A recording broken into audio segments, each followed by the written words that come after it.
คุณเป็นคนแบบที่มีสิ่งที่อยากทำมากมายหลายอย่างเต็มไปหมดอยู่หรือเปล่าคะ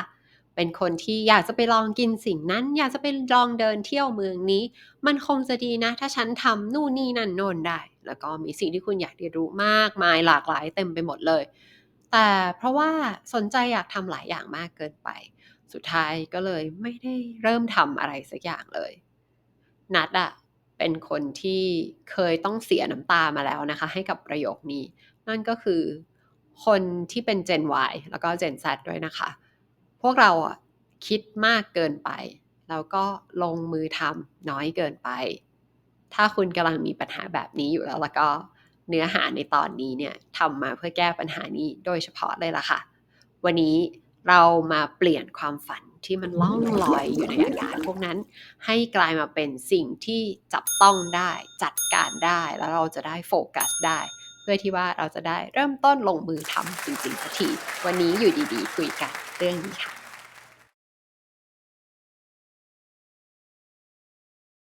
สวัสดีค่ะนัดอยู่ดีๆดูแลอารมณ์จัดการตัวเองในชีวิตประจำวันค่ะอาการของคนที่อยากทำหลายสิ่งสนใจหลายอย่างแต่ว่าก็ไม่ได้ลงมือทำอะไรสักอย่างเลยเนี่ยนัดมองว่ามันเป็นปัญหาของยุคสมัยเหมือนกันนะคะคุณลองนึกภาพคนเมื่อสัก100ปีที่แล้วดูก็ได้ค่ะคนในสมัยนั้นเนี่ยการรับรู้ข้อมูลข่าวสารของเขาอะมันมีน้อยแล้วก็ช้ามากเลยนะคะ คนบางคนในยุคนั้นตลอดชีวิตอะเขาอาจจะไม่เคยออกนอกหมู่บ้านตัวเองอาจจะไม่เคยออกนอกจังหวัดของตัวเองด้วยซ้ำค่ะในขณะที่พวกเราทุกวันนี้เรามีอินเทอร์เน็ตเรามองเห็นกันหมดว่าใครทำอะไรอยู่มันมีอะไรที่น่าสนใจมีกิจกรรมที่น่าสนใจมากมายหลากหลายเต็มไปหมดในโลกใบนี้นะคะอยากจะไปลองกินสิ่งนั้นอยากจะไปลองเที่ยวที่นี่อยากจะออกไปสัมผัสประสบการณ์แบบที่ตัวฉันเองไม่เคยสัมผัสนะคะ บางคนก็อยากได้ความรู้สึกสงบ บางคนก็อยากได้ความรู้สึกของการได้ผจญภัย บางคนก็อยากจะเร่งสร้างฐานะของตัวเองขึ้นมา พวกเรามีความต้องการมากมายหลากหลาย แต่พวกเราอะมีสิ่งที่อยากได้อยู่กระจัดกระจายเต็มหัวไปหมดก็เลยจัดการยากนะคะ ที่จริง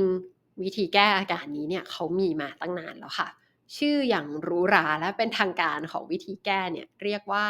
กลยุทธ์การตั้งเป้าหมาย เป็นภาษาไทยที่ฟังแล้วก็ไม่เข้าใจอยู่ดีว่ามันแปลว่าอะไรใช่ไหมคะและเนื่องจากคุณกำลังรับชมช่องอยู่ดีๆ Live Well ไม่ใช่ Mission to the Moon เนาะเราก็จะพักภาษาแบบผู้บริหารเอาไว้ตรงนั้นแล้วมาดูขั้นตอนกันเลยดีกว่าเพราะว่าชื่อยากๆฟังไปก็ไม่เข้าใจอยู่ดีแต่ขั้นตอนของสิ่งนี้เนี่ยมันง่ายในระดับที่เด็กประถมก็ทำได้ค่ะ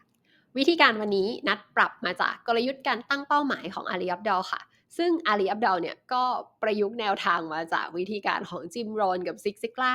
อีกทีหนึ่งสองคนนี้เนี่ยคือกูรูด้านพัฒนาตัวเองชื่อดังในยุค Baby Boomer กับ Gen X ค่ะและคุณจะต้องไม่เชื่อแน่ๆเลยว่าคุณสามารถสิ้นสุดอาการท้อแท้ใจไม่ชอบตัวเองที่เป็นคนแบบนี้ได้ด้วยวิธีการที่ง่ายมากๆแค่3ขั้นตอนเท่านั้นไปดูขั้นตอนแรกกันเลยค่ะขั้นตอนที่1 เปิด Excel ขึ้นมาค่ะ คุณอาจจะงงๆว่า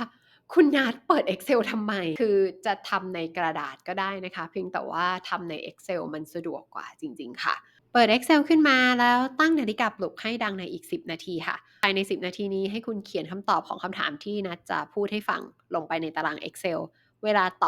อบ1คำตอบแล้วก็เคาะบรรทัดลงมานะคะคำถามเหล่านั้นคือ1คุณอยากเรียนรู้เรื่องอะไรบ้าง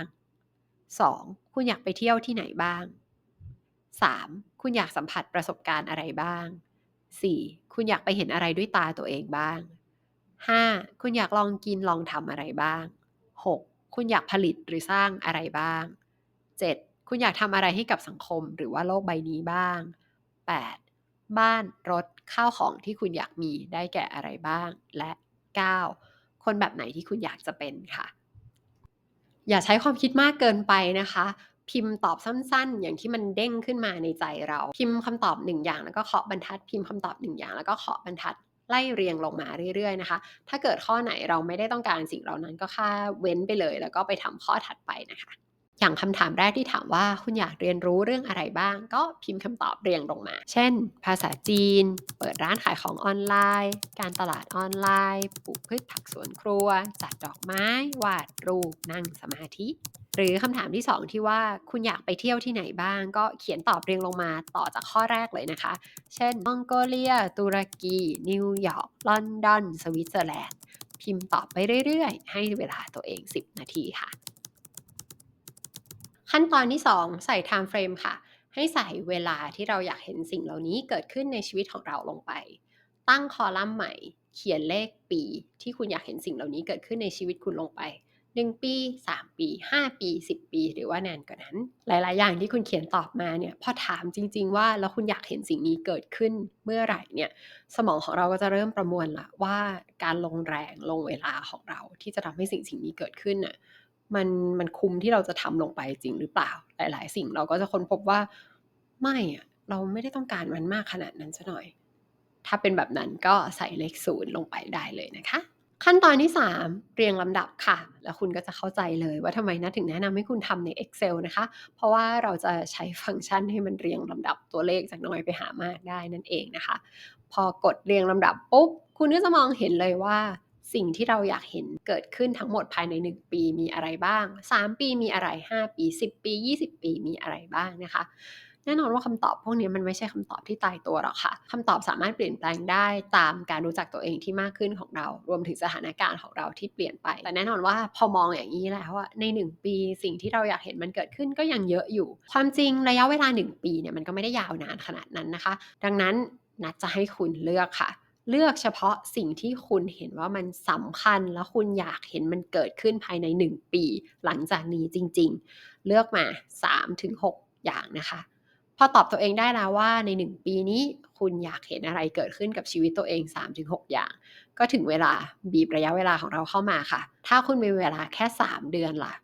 อะไรที่คุณอยากจะโฟกัสกับมันจริงๆคำตอบที่คุณเขียนตอบมา นี่แหละค่ะสิ่งที่คุณจะโฟกัส3เดือนหลังจากนี้แล้วก็เริ่มต้นลงมือทำค่ะค่อยๆทำไปค่ะ3เดือนนี้3เดือนหน้า3เดือนถัดไป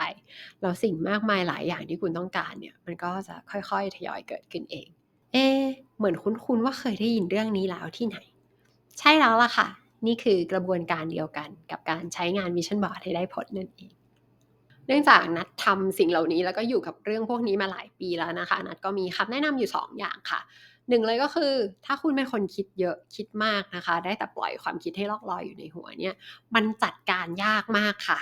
เปลี่ยนใหม่นะคะให้คุณเขียนสิ่งที่คุณคิดลงมาใส่กระดาษหรืออย่างกรณีนี้เนี่ยนัดให้คุณขังความคิดของคุณลงมาใส่ Excel ก็คือพิมพ์ลงมาเลยนะคะ พอคุณพิมพ์ความคิดของคุณลงมาพอตาเรามองเห็นน่ะมันจะชัดเจนกว่าเราจะจับใจความจับประเด็นได้ง่ายกว่าแล้วเราก็จะจัดการมันต่อได้ง่ายกว่าค่ะกับคำแนะนำที่2เนี่ยเป็นคำแนะนำที่นัดได้จากหนังสือเล่มนี้นะคะนัดได้คำแนะนำจากเล่มนี้มาเมื่อ10น่าจะถึง10ปีที่แล้วล่ะช่วยตัดตัวเลือกในชีวิตของนัดออกไปได้เยอะมากคำแนะนำนั้นก็คือให้เราเลือกเรียนเฉพาะสิ่งที่จะเป็นประโยชน์กับเราในอีก1ปีข้างหน้าค่ะคำแนะนำนี้มันเป็นคำแนะนำที่ตรงข้ามกับสิ่งที่พ่อแม่สอนเรามาตอนเด็กๆนะว่าเรียนไปเถอะวันหนึ่งเธอก็จะได้ใช้ประโยชน์เองคือมันอาจจะเป็นคำแนะนำที่ใช้ได้ผลตอนที่เราเด็กแต่ว่าชีวิตของพวกเราในทุกวันนี้มันมีสิ่งที่เราต้องเรียนรู้แล้วก็ปรับตัวเยอะมากเลยนะคะพวกเราอยู่ในยุคสมัยที่มี AI แอปพลิเคชันในมือถือของเราก็อัปเดตแทบจะทุกวันอยู่แล้วเนี่ย เราไม่สามารถเรียนด้วยวิธีคิดว่าเรียนไปเถอะวันหนึ่งมันจะเป็นประโยชน์กับเธอเองในอีก20ปีข้างหน้าถ้าทำแบบนั้นเนี่ยมันแลดูจะเป็นการใช้เวลาที่ไม่ค่อยคุ้มค่าแล้วก็ไม่ค่อยเกิดประโยชน์กับเราสักเท่าไหร่นะคะโอเคแต่มันก็มีข้อยกเว้นนะถ้าเกิดว่าคุณเป็นคนชอบเรียนคุณสนใจเรื่องนี้คุณชอบเรื่องนี้คุณอยากเรียนมันเป็นงานอดิเรกถ้าอย่างนั้นก็เรียนไปเลยค่ะ แต่ว่าถ้าเกิดไม่ใช่ ถ้าเกิดคุณไม่มีพื้นฐาน คุณไม่รู้จัก คุณไม่เคยเข้าใจสิ่งนี้มาก่อน แต่คุณอยากจะรู้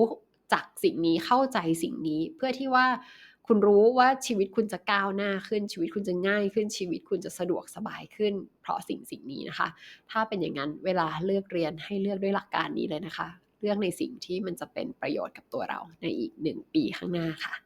ถ้าคุณเป็นคนที่มีสิ่งที่อยากทำมากมายหลากหลายเต็มไปหมดแล้วอย่าปล่อยให้วิดีโอนี้จบลงแล้วคุณก็ผ่านไปอีก1 วันเปิด Excel ขึ้นมาค่ะแล้วตอบคำถามลงไป สักวันหนึ่งที่คุณจะทำเรื่องมากมายทั้งหลายเหล่านั้นเนี่ยมันเริ่มต้นที่วันนี้เนี่ยแหละค่ะขอบคุณที่ใช้เวลาอยู่ด้วยกันขอบคุณที่ติดตามรับชมอยู่ดีๆ Live Well อย่าลืมว่าคนสร้างสรรค์ใช้ชีวิตสร้างสรรค์ดูแลตัวเองทุกท่านสวัสดีค่ะ